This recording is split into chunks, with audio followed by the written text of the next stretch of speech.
Hello, welcome to all of you. मैं self Deepak Dewangan. आज मैं आपके सामने एक और नए वीडियो के साथ पेश हुआ हूँ, जिसमें हम लोग पढ़ रहे हैं 12th क्लास बायोलॉजी का अध्याय नंबर 5, जिसका नाम है वंशावली के सिद्धांत एवं विविधता अध्याय से।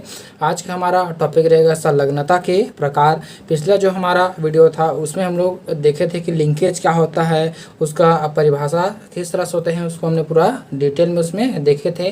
साथ ही साथ उसमें दो हमारे पास अभिक्रिया होता था, एक था रिपल्सन की अभिक्रिया और एक था हमारे में क्या है कॉम्पलिंग की अभिक्रिया देखा था, यानी कि संयुग्मन एवं विकर्षण को हमने इसमें पूरा डिटेल में उसमें देखे थे। तो इसको अंतिम तक देखते रहिए और समझने का कोशिश कीजिए कि हम लोग क्या इसमें देख रहे हैं। तो आते हैं हमारे में संलग्नता के प्रकार या लिंकेज के प्रकार। तो हम लोग जानते हैं कि जो लिंकेज होता है हमारे पास क्या होते हैं, दो प्रकार का लिंकेज हम लोग को देखने को मिलता है। पहला बोलता है इसमें पूर्ण संलग्नता या इसी बोलते हैं कंप्लीट लिंकेज, और दूसरा होता है इसमें इनकम्प्लीट लिंकेज या अपूर्ण संलग्नता। दोनों के बारे में हम इसमें देखेंगे।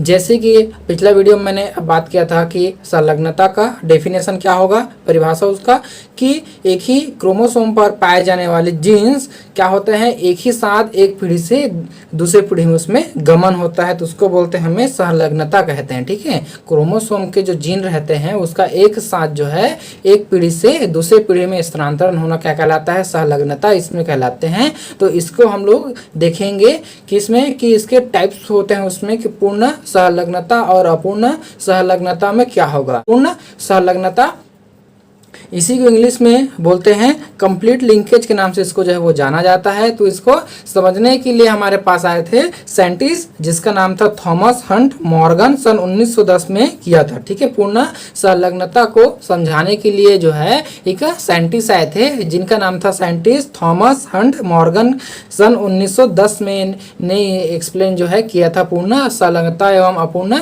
संलग्नता को जो है वो दिया था।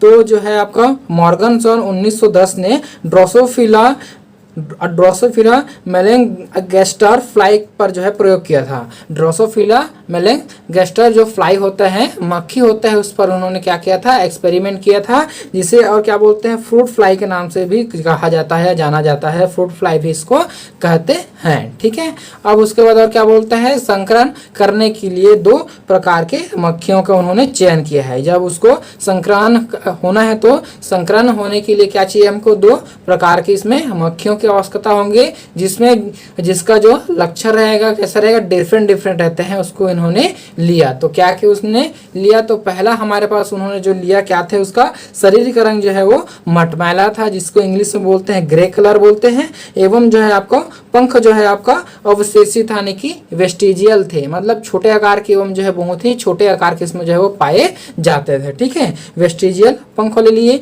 अब उसी के साथ साथ जो है दूसरा जो मक्खी लिया उन्होंने, तो उनका शरीर का जो रंग है कैसा था, हमें ब्लैक कलर का, यानी कि काला कलर का था, और उसका जो है पंख होते थे कैसा, लंबा होता था, यानी कि लंबा पंख वाले होते थे, लॉन्ग विंग वाले जो है वो पाए जाते थे। ठीक है, अब देखते हैं इसमें डोमिनेंट और रिसेसिव कौन कौन डोमिनेंट होगा, कौन कौन जो है इसमें रिसेसिव होगा। तो पहला इसमें देखते हैं शरीर के रंग के आधार पर कि कौन डोमिनेंट है, कौन इसमें रिसेसिव है। कि जो इसमें शरीर का रंग जो मटमैला अर्थात ग्रे कलर का जो होता है वो कैसा रहेगा, हमारे पास डोमिनेंट रहेगा। उस तरह से जो काले रंग का जो होता है वो कैसा रहता है, हमारे में रिसेसिव कलर के होते हैं। तो हमने लिखे यहाँ पर शरीर मटमैला रंग काले रंग पर जो है वो प्रभावी होता है। इससे ये प्रूफ हुआ कि हमारा जो मटमैला रंग या ग्रे कलर है वो कैसा रहेगा, डोमिनेंट रहेंगे, और जो आपका काला कलर है वो कैसा रहेगा, रिसेसिव रहेगा, यानी कि अप्रभावी इसमें वो शो करेगा। ठीक है, फिर उसके बाद जो है दूसरा एग्जाम्पल इसमें आता है। तो दूसरे एग्जाम्पल में पंख है हमारे पास, तो एक लिए उसने लंबे पंख लॉन्ग विंग अवशेषी पंख पर जो है क्या होता है, प्रभावी होते हैं। तो इसी कारण से जो लंबे जो पंख होते हैं कैसा रहेगा, वो डोमिनेंट रहेंगे, और जो अवशेषी है वो कैसा रहेगा, हमारे में रिसेसिव के रूप में वो जो है वो पाया जाएगा, या रिसेसिव रूप में वो रहेंगे। ठीक है, और उसी तरह से जो है इसको सिंबल्स में हम लोग जो है किस तरह से शो करेंगे। तो जो ग्रे बॉडी कलर रहता है उसको जो है आपका कैपिटल बी से शो करते हैं, और उस तरह से जो वेस्टेजियल विंग्स रहता है उसको जो है स्मॉल वी से जो है इसको शो किया जाता है। फिर ब्लैक बॉडी जो रहता है उसको स्मॉल बी से शो करते हैं, और उस तरह से जो लॉन्ग विंग होता है उसको कैपिटल वी के थ्रू जो है शो किया जाता है। तो जो प्रभावी और अप्रभावी, मैंने जो मेरा पिछला वीडियो था उसमें मैंने और बताया था कि जो है इंग्लिश के जो कैपिटल अक्षर वाले रहते हैं हमेशा वो डोमिनेंट रहेंगे, प्रभावी रहेगा, और जो स्मॉल लेटर्स वाले रहते हैं वो हमेशा रिसेसिव रहते हैं, यानी कि अप्रभावी वो रहते हैं। ठीक है, तो ये हो गया। फिर अब इनके बीच जो है वो क्रॉस कराते हैं, तो किस तरह से इसमें क्रॉस होगा उसको भी देख लेते हैं। तो ये हमारा है ग्रे वेस्टेजियल विंग, जिसमें जो ग्रे कलर है डोमिनेंट है और जो विंग है वो कैसा है, रिसेसिव है। और उसी तरह से ब्लैक लॉन्ग जो है विंग है, तो ब्लैक हमारा क्या रहेगा, रिसेसिव रहेगा, लेकिन इसमें जो लॉन्ग विंग है वो डोमिनेंट के रूप में वहां पर पाया जाता है। तो जो ग्रे है वो हमारा कैसा, मेल है, जो ब्लैक बॉडी है वो किसका है, फीमेल का है। तो इसमें हम लोग देखते हैं कि किस तरह से इसमें जो है वो F1 पीढ़ी हमको प्राप्त इसमें होता है, इसको हम लोग देख लेते हैं। तो F1 पीढ़ी में क्या होगा, इसके जो है इसके गैमेट क्या निकलेगा, यहाँ से अगर हम लोग देखें तो ये कैसा दिख रहा है हमको, कैपिटल बी स्मॉल वी ऐसा इस तरह से है। अगर उस तरह से यहाँ हम लोग देखें तो स्मॉल बी कैपिटल वी कुछ इस तरह से है। तो यहाँ से अगर गैमेट अगर हम लोग बाहर निकालेंगे तो क्या निकलेगा, यहाँ से कैपिटल बी और स्मॉल वी, यहाँ से अगर निकालेंगे तो स्मॉल वी कैपिटल वी। ठीक है, स्मॉल बी और कैपिटल बी ऐसा इसमें बाहर आ गया। तो आने के बाद क्या बन गया, ये देखिए यहाँ पर ये कैपिटल बी और ये स्मॉल बी और कैपिटल वी, तो ये बन गया हमारा F1 जनरेशन। तो F1 जनरेशन में हमारा क्या प्राप्त हुआ है, कुछ इस तरह से, जिसमें से ग्रे लॉन्ग विंग वाले हमको जो है वो प्राप्त होते हैं। ठीक है, ग्रे लॉन्ग विंग क्यों प्राप्त होगा, क्योंकि ग्रे जो है वो डोमिनेंट है किस पर, ब्लैक पर, और उसी तरह से जो लॉन्ग विंग है वो डोमिनेंट है किस पर, वेस्टेजियल विंग पर वो डोमिनेंट होता है। ठीक है, अब जो F1 जनरेशन हमारे पास होता है, इसको हम लोग जो है वो क्रॉस करते हैं किसी रिसेसिव पेरेंट, यानी कि इसमें हो रहा है अभी टेस्ट क्रॉस। इसमें क्या हो रहा है, इसमें टेस्ट क्रॉस। तो रिसेसिव पेरेंट के साथ जब इसमें क्रॉस किया जाता है, मतलब कि ब्लैक बॉडी एंड जो है वो क्या आपका वेस्टेजियल विंग फीमेल के साथ जो है इसमें जब क्रॉस किया जाता है, वेस्टिजियल मतलब कि हम लोग जब टेस्ट क्रॉस में क्या होता है, दोनों कैसा होता है, इसमें रिसेसिव होता है, दोनों कैसा होता है, रिसेसिव होता है। लेकिन इसमें रिसेसिव कैसा है, जो रिसेसिव है वो दोनों अलग अलग के साथ था, मेल और फीमेल के साथ दोनों अलग अलग थे। तो हमने कुछ दूसरा मक्खी लिया है जिसमें कैसा है, वो दोनों जो है वो रिसेसिव के रूप में वो रहते हैं। तो इसमें जब हमने क्रॉस किया तो हमको जो F2 जनरेशन में हमको जो प्राप्त हुआ, उसमें जो है वो दोनों जो है कैसा प्राप्त हुए, एक जो हमको प्राप्त हुआ ग्रे एवं वेस्टेजियल विंग वाले प्राप्त हुए, एक जो हमारे पास प्राप्त हुआ वो प्राप्त हुआ ग्रे एंड वेस्टेजियल विंग वाले, और दूसरा हमको प्राप्त हुआ ब्लैक एंड जो है आपका लॉन्ग विंग वाले जो है इसमें प्राप्त हुआ। ठीक है, तो F2 पीढ़ी में जो है इसमें क्या हो रहा है, हमारे में पूर्ण जो है लिंकेज इसमें हो रहा है। मतलब जो पेरेंट में जो जेनेटिकल जो लक्षण था वो क्या हो रहा है, उसमें उसके बच्चों में या उसके जो आगे वाले जनरेशन है उसमें भी वो ट्रांसफर हो रहा है। इसमें कोई भी हमारे पास जो है रिकॉम्बिनेंट इसमें जो है वो नहीं बन रहा है, केवल पैतृक संयोजन के इसमें फॉर्मेशन हो रहा है। ये क्या हमारे पास पैतृक संयोजन है, लेकिन हमारे पास वह रिकॉम्बिनेंट जो है हमारे पास पुनर्संयोजी इसमें प्राप्त हमको नहीं होता, क्योंकि इनके बीच जो है क्रॉसिंग ओवर नहीं हो रहा है, जिसके कारण से हमको ऐसा प्राप्त इसमें वो नहीं होता है। ठीक है, तो अब उसके बाद हम लोग देखते हैं इसका डेफिनेशन क्या होगा। इसका डेफिनेशन हमारे पास आता है, जब क्रोमोसोम पर स्थित जीन वंशगति के समय एक दूसरे से अलग अलग नहीं होते तो इसे पूर्ण संलग्नता कहते हैं। ठीक है, जब क्या होगा, क्रोमोसोम पर जो स्थित रहते हैं, जीन्स स्थित रहता है, वो वंशगति के समय मतलब एक पीढ़ी से दूसरी पीढ़ी में जाते समय जो वो अलग अलग नहीं होते हैं, एक ही साथ उसमें वो जाते रहते हैं, तो इसी को बोलते हैं पूर्ण संलग्नता कहते हैं। जैसे हमने देखे थे कि जो F1 हमारे पास जनरेशन है, तो F1 जनरेशन को हमने क्या किया, रिसेसिव पेरेंट के साथ जब इसमें हमने क्रॉस किया तो हमको जो F2 पीढ़ी हमको प्राप्त हुआ था, F2 जनरेशन हमको प्राप्त हुआ था, उसमें दोनों कैसा था, हमारे पास पैतृक संयोजन ही हमको प्राप्त हुआ था, कोई नया इसमें जो हमको प्राप्त हुआ नहीं हुआ था। तो जिसके कारण से बोलते हैं ये पूर्ण संलग्नता ये प्रदर्शित वो करता है। अब हमने यहाँ पर लिखे हैं कि जो मॉर्गन ने है उन्हें ड्रोसोफिला का ही प्रयोग क्यों किया, किसी दूसरे और जीव का जो है प्रयोग उन्होंने जो है वो क्यों नहीं किया, इसको हमने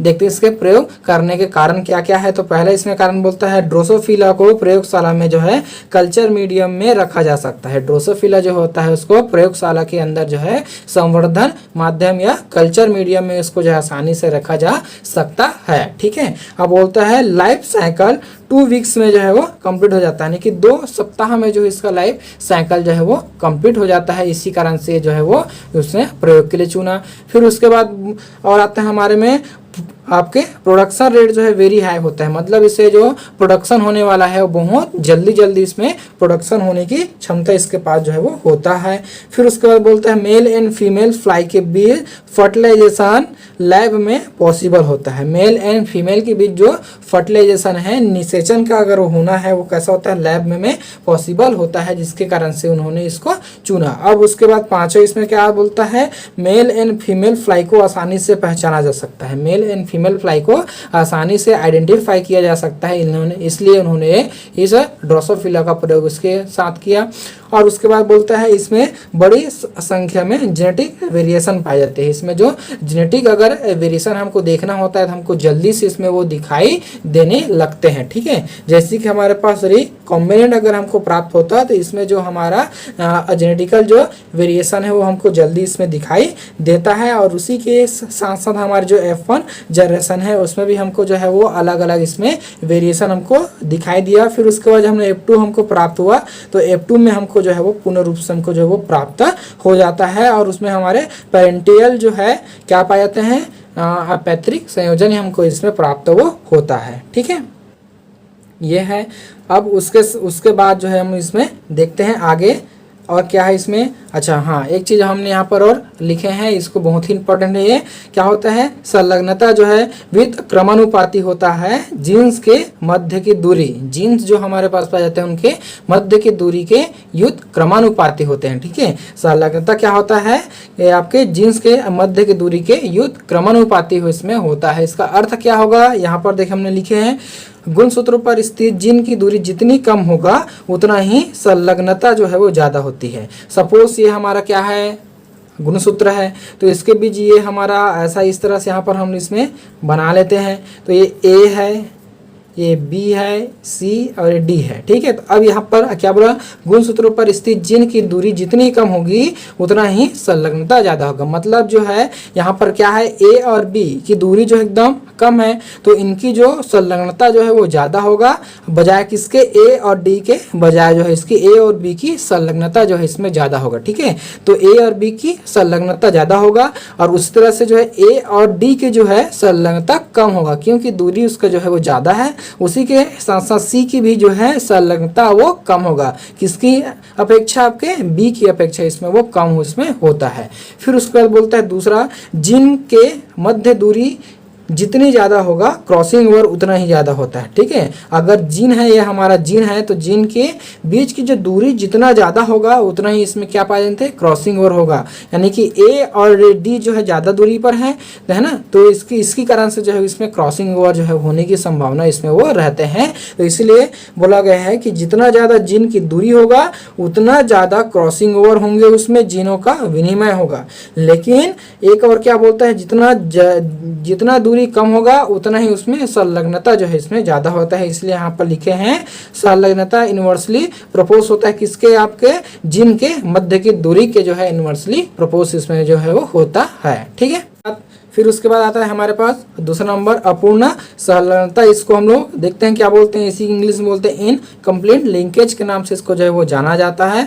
तो इसको जो है इसका प्रयोग जो है मक्का पर किया गया था। ठीक है, पहला जो हमारा था किस पर किया गया था, ड्रोसोफिला पर किया गया था, और दूसरा जो एक्सपेरिमेंट है हमारा किस पर किया है, इसको मक्के पर जो है इसका एक्सपेरिमेंट जो है वो किया जाता है। तो इन्होंने क्या के लिए इसको भी देख लेते हैं। तो मक्के में संलग्नता जब रंगीन तथा बीज युक्त किस्म हुआ, उसके साथ साथ जो है वो रंगहीन एवं जो है सुकड़े बीजों वालों को पौधों के बीच जब इसमें संकरण किया जाता है तो F1 जनरेशन में केवल रंगीन और बीज युक्त पौधे ही बनते हैं। ठीक है, क्या बोले इसने, जब रंगीन तथा बीज युक्त किस्मों को लिया गया, पहला किस्म हुआ। दूसरा जो किस्म है वो क्या लिया उसने, रंगहीन, जिसमें कोई रंग नहीं है एवं जो है सिकुड़े बीज वाले, मतलब उसमें जो बीज है वो सिकुड़ा हुआ स्थित रहेगा।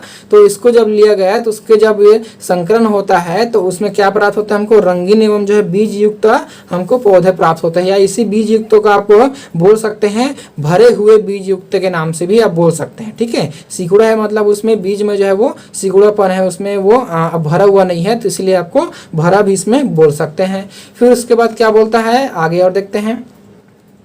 तो अब उसके बाद क्या होगा, जब F1 जनरेशन में हमको जो प्राप्त है उनका जो है, उनके F1 जनरेशन की मादा हाइब्रिड जो है प्लांट को टेस्ट क्रॉस किया जाता है तो उसमें 4 प्रकार के पौधे हमको जो इसमें प्राप्त वो होता है। जैसे कि F1 जनरेशन है तो F1 जनरेशन के बीच जब इसमें टेस्ट क्रॉस किया जाता है तो टेस्ट क्रॉस होने के बाद जो है इसमें हमको 4 प्रकार के पौधों की प्राप्ति इसमें जो है वो होता है। ठीक है, तो कौन कौन से 4 प्रकार के पौधे हमको प्राप्त होगा, तो यहाँ पर हमने लिखे हैं।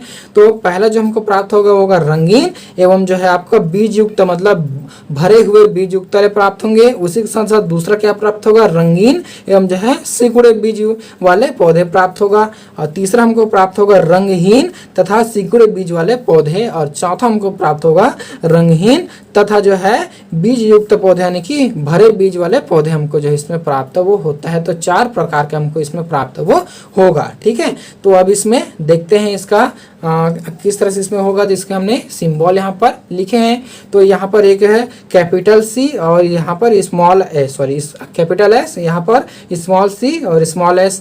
तो जो C है, कैपिटल C है, वो किसको शो करेगा, रंगीन को करेगा शो, और उस तरह से जो स्मॉल C है किसको शो करेगा, रंगहीन को शो करेगा।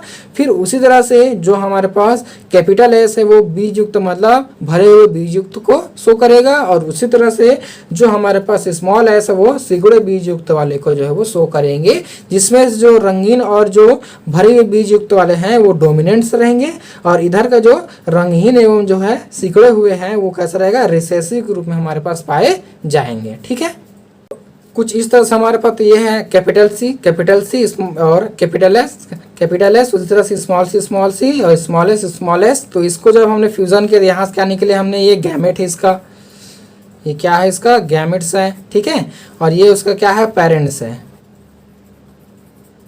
ठीक, पेरेंट्स हैं। तो यहाँ से हमारे पास क्या निकला, कैपिटल C और ये कैपिटल S, यहाँ से स्मॉल c और स्मॉल s, ये हमारे पास जो है इसमें आ गया। तो इसके बीच जब हमारा F1 जनरेशन हमको जो प्राप्त हुआ है तो F1 जनरेशन हमको क्या प्राप्त होगा, capital C small c capital S small s, ये हमारा क्या है F1 जनरेशन ये प्राप्त हुआ है। तो F1 जनरेशन हमको जो है रंगीन एवं जो है वो भरे हुए बीज युक्त हमको प्राप्त हुआ है। कैसा है हमारे पास, रंगीन है, प्लस क्या है इसमें, भरे हुए बीज हमको जो है इसमें प्राप्त होता है, भरे हुए हमको बीज इसमें प्राप्त हुआ है। और इसका जो है क्या क्या यहाँ पर टेस्ट क्रॉस किया गया है, ये इसका टेस्ट क्रॉस है। टेस्ट क्रॉस मतलब किसी रिसेसिव पेरेंट के साथ जब इसको क्रॉस किया गया है तो हमको F2 जनरेशन हमको जो है वो किस तरह से प्राप्त होगा, इसको हमको देखना है। ठीक है, तो ये बन गया हमारा F1 जनरेशन, और F1 के साथ यहाँ पर टेस्ट क्रॉस किया है तो यहाँ से क्या निकलेगा, हमारे पास 4 प्रकार के गैमेट्स का इसमें वो फॉर्मेशन होता है। पहला जो गैमेट रहेगा कैपिटल C और कैपिटल S का, ये देखिए। फिर उसके बाद बनेगा हमारे पास कैपिटल C स्मॉल s का, ये देखिए बन गया। फिर स्मॉल c कैपिटल S का बना है ये। फिर उसके बाद है स्मॉल c स्मॉल s, तो स्मॉल c स्मॉल s का 4 हमारे पास जो है गैमेट। और यहाँ से भी हमारे पास बनेगा एक गैमेट, यहाँ से बनेंगे, क्या बनेगा, स्मॉल c और स्मॉल s के रूप में हमारे पास जो है वो गैमेट बनते हैं। अब इनका क्या होगा, फ्यूजन होगा। तो ये जो एक हमारे पास है इसका जो है इनके साथ जो है चारों के साथ जो है बारी बारी से जब इसमें फ्यूजन होगा तो क्या बनेगा हमारे पास, देखिए यहाँ पर कैपिटल C है और यहाँ पर स्मॉल c है, तो ये कैपिटल C स्मॉल c, और यहाँ पर जो है कैपिटल S है और यहाँ पर स्मॉल s है, तो ये बन गया हमारे पास। उस तरह से यहाँ पर जो है कैपिटल C है तो कैपिटल C फिर यहाँ पर जो है स्मॉल सी है तो ये स्मॉल सी, फिर small S small S small S small S, ये बन गया। फिर यहाँ से क्या बनेगा, स्मॉल सी है, यहाँ पर भी स्मॉल सी, स्मॉल सी, लेकिन यहाँ पर कैपिटल एस हो तो ये कैपिटल एस हुआ, और ये स्मॉल एस तो यहाँ पर भी स्मॉल एस। फिर उसके बाद जो है वो स्मॉल सी है, यहाँ स्मॉल सी है तो स्मॉल सी, स्मॉल एस तो ये भी स्मॉल एस, तो इस तरह से हमको प्राप्त हुआ है। अब इसका नाम क्या होगा, तो इसका नाम कुछ इस तरह से होता है। तो पहला जो हमको प्राप्त हुआ था कैपिटल सी स्मॉल सी और कैपिटल एस स्मॉल एस, ये होगा हमारा रंगीन और भरे हुए बीज युक्त रहेंगे, क्योंकि इसमें जो सी है किसको शो कर, रंगीन को, और जो कैपिटल एस है वो कर रहा है हमारे में भरे हुए बीज युक्त को इसमें शो कर रहा है। ठीक है, तो इस तरह से हुआ। उस तरह से यहाँ पर जो दूसरा नंबर हमारे पास प्राप्त हुआ है कैपिटल सी और स्मॉल एस जो है वो रंगीन होगा, लेकिन सिकड़े हुए बीज युक्त हमारे पास वो पाए जाएंगे, क्योंकि यहाँ पर जो है स्मॉल एस है, इसी कारण से अपने गुण को एक्सप्रेस यहाँ पर करेगा। ठीक है, फिर उसके बाद आता है हमारे में small C capital S small S, तो ये होगा रंगहीन एवं जो है कैसा होगा, भरे हुए बीज युक्त हमको जो इसमें प्राप्त वो होता है। फिर उसी के साथ साथ हमको जो है स्मॉल सी स्मॉल एस ये हमको प्राप्त होगा रंगहीन, तथा जो है वो सिकड़े बीज वाले हमको प्राप्त इसमें होता है। ठीक है, तो हमको जो है इसका जीनोटाइप अगर हमको देखना होगा तो क्या प्राप्त हुआ है, जो जीनोटाइप अनुपात इसमें रंगीन और बीज युक्त जो है हमको 96.4%, उस तरह से जो रंगीन और सिकड़े बीज वाले है वो भी आपका 96.4%, और उसी तरह से यहाँ पर जो है वो रंगीन सिकड़े हुए और उसी तरह से रंगहीन और बीज युक्त जो हमको क्या प्राप्त हुआ है 3.6% और 3.6%। इसका अर्थ ये है कि हमारे पास जो इसमें क्या हुआ है, संलग्नता के कारण जो है इसमें अपूर्ण संलग्नता हुआ है, मतलब ये हमारा क्या प्राप्त हुआ है इसमें रिकॉम्बिनेशन, यानी कि इसमें है आपका पुनर्संयोजी, ये क्या है पुनर्संयोजी इसमें प्राप्त हुआ है। और ये हमारे पास क्या है पैतृक, ये है उसका पैतृक इसमें प्राप्त हुआ, ये भी उसका क्या है पैतृक है। ठीक है, क्योंकि हमने इसको जो है लिया था F1 जनरेशन में, हमको इसको लिए थे, ये जो इसको हमने लिया था, और जो इसी के साथ साथ हमने इसको भी इसमें लिए थे, तो हमको F2 पीढ़ी में हमको जो है पुनः फिर से इसमें वो प्राप्त इसमें हो जाता है, या हमने जो है हमारे पास जो पेरेंट था हमने इसको लिया था और हमको जब पुनः इसमें वो प्राप्त हो जाती है। इससे ये प्रूफ होता है कि अपूर्ण संलग्नता इसमें दिखाता है, मतलब जो है जब एक ही क्रोमोसोम पर स्थित जो जीन है वो एक पीढ़ी से दूसरे पीढ़ी में जाते हैं तो वो साथ साथ नहीं रहते हैं, इसमें वो अलग हो जाते हैं। ठीक है, अलग हो जाते हैं, इसी कारण से इसको बोला जाता है अपूर्ण संलग्नता के नाम से इसको जो है वो जाना जाता है। ठीक है, तो ये हुआ हमारे में अपूर्ण और पूर्ण संलग्नता के। आई होप कि आप लोगों को ये समझ में आया होगा, अगर नहीं आया तो मुझे कमेंट करके जरूर बताएं, मैं आपको समझाने का फिर से कोशिश इसमें करूंगा। तो आज के लिए इतना ही, देखते रहिए मेरा यूट्यूब चैनल। धन्यवाद, थैंक यू।